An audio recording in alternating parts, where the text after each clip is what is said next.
कुछ अनसुनी कुछ अनकही कहानियां।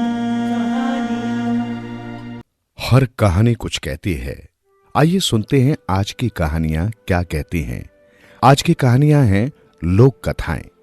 पहली कहानी है मनुष्य की कमजोरी। भगवान ने जब धरती पर समस्त प्राणियों की रचना की तो उसके साथ कुछ इच्छाओं को भी जन्म दिया। उन्होंने सबसे पहले भूख और प्यास को बनाया। जब भूख और प्यास का जन्म हुआ तो वे भगवान के पास पहुंची और बोली, हे भगवान, अब हमारे रहने के लिए कोई स्थान बताइए। भगवान ने चारों ओर निगाहें दौड़ाई।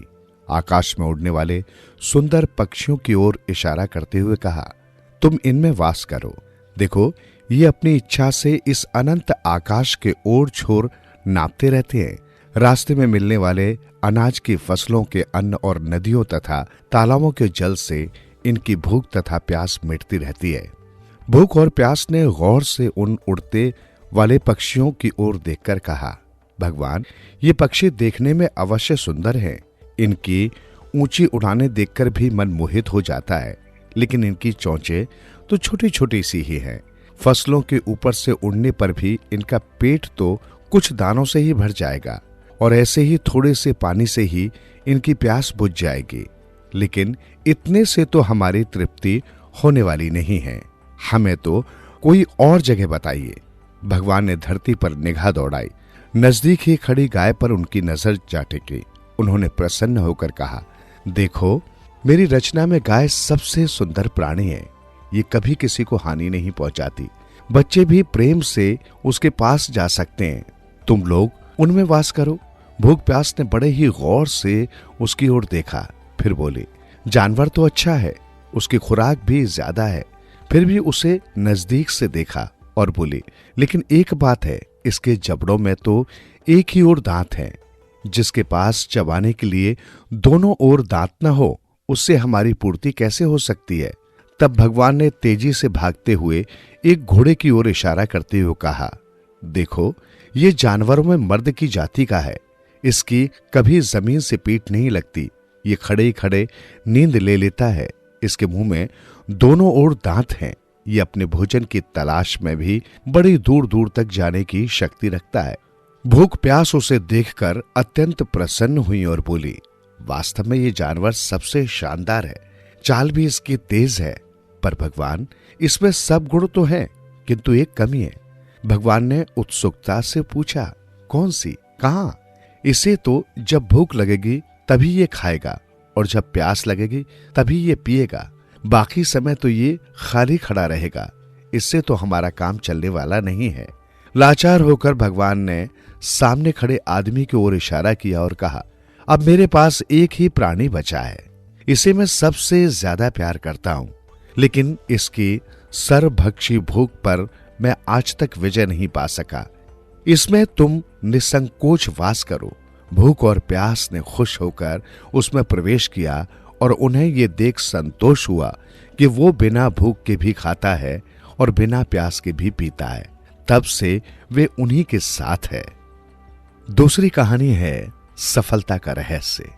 एक बार पंडित जी ने भविष्यवाणी की कि बरसात नहीं होगी और भयंकर अकाल पड़ेगा। सुनकर सब लोग बहुत निराश हुए और हाथ पर हाथ रखकर अफसोस करने लगे। किसानों ने सोचा कि जब वर्षा ही नहीं होगी तो फिर खेतों में काम करने से क्या फायदा। इसलिए उन्होंने अपने खेतों में जाना और काम करना बंद कर दिया। लेकिन गांव में एक किसान था जिसने इस बात की तनिक भी परवाह नहीं की। वो जेठ की तपती दोपहरी में भी अपने खेतों में हल चलाता रहा। समय आने पर जब बादल उस गांव पर से गुजरे तो समस्त खेतों को खाली देखकर उनका मन भी छुट्टी मनाने के लिए ललक उठा। लेकिन तभी उन्होंने देखा कि एक अकेला किसान जेठ की तपती दोपहरी में भी हल चला रहा है। बादल ने पास आकर पूछा, क्यों भाई, क्या पंडित जी की बात तुम्हारे कानों तक नहीं पहुंची? इस साल तो वर्षा ही नहीं होगी, भयंकर सूखा पड़ने वाला है। फिर तुम व्यर्थ ही काम क्यों कर रहे हो? किसान ने हंसते हुए कहा, जनाब, इस साल सूखा पड़ भी जाए, बादल भले ही न बरसे, लेकिन अगर मैं काम नहीं करूंगा तो काम करना भूल नहीं जाऊंगा। सुनकर बादल ताज्जुब से तकते रह गए।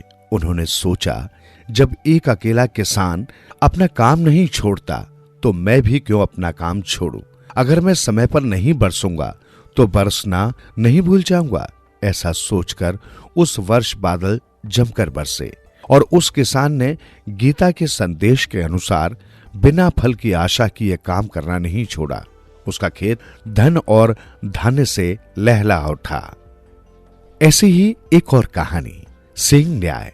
एक बार एक शेर ने समस्त जंगली जानवरों की एक सभा बुलाई और बोला, ये बड़े दुख की बात है कि हमारे जंगल का कोई कानून नहीं है। इससे समस्त जंगली जानवरों का अपने अपने घरों में सुरक्षित रह पाना मुश्किल हो गया है। अतएव आज से मैं ये घोषणा करता हूं कि अगर कोई भी जंगली जानवर किसी के घर में अनधिकार प्रवेश कर उत्पात करे तो वो उसकी मुझे तुरंत सूचना दे और मैं उसे समुचित न्याय दूंगा। सुनते ही समस्त जानवरों में हर्ष की एक लहर छा गई और तब सिंह भी गर्व से ऊंचा सिर कर उनको न्याय देने के उद्देश्य से सिंहासन लगाकर अपनी गुफा में जा बैठा। लेकिन जब कई दिन बीतने पर भी उसके पास न्याय के लिए नहीं कोई आया तो वो अत्यंत गुस्सा होकर हिरन के पास पहुंचा और उसके बच्चे को मारकर पुनः अपनी गुफा में पहुंचकर फरियादी के आने की प्रतीक्षा करने लगा। लेकिन जब फिर भी हिरन उसके पास न्याय के लिए नहीं आया तो वो क्रोध से गरजते हुए हिरन के घर पहुंचा और बोला, मैंने सुना है तुम्हारे बच्चे की हत्या हुई, फिर भी तुम मेरे पास न्याय के लिए क्यों नहीं आए? वो बोला, वनराज, जब हत्या करने वाला और न्याय देने वाला दोनों एक ही हों तो ऐसे में चुप बैठना ही न्याय संगत है। सुनते ही सिंह क्रुद्ध होकर उसे भी मारकर खा गया और फिर परम संतोष जाहिर करते हुए बोला, आज तक मैं निरपराध जानवरों को मारकर खाया करता था, लेकिन आज मैंने एक अपराधी को मारकर जंगल के इतिहास में वास्तविक न्याय की स्थापना की है। कहते हैं तभी से वो सिंह न्याय समस्त जनता पर भी लागू कर दिया गया है। सुनते रहो दिल से यूं ही कहानियां। कहानियां आपकी, हमारी और सबकी, जो दिलों को छू लेती है। सुनते रहें कहानियां।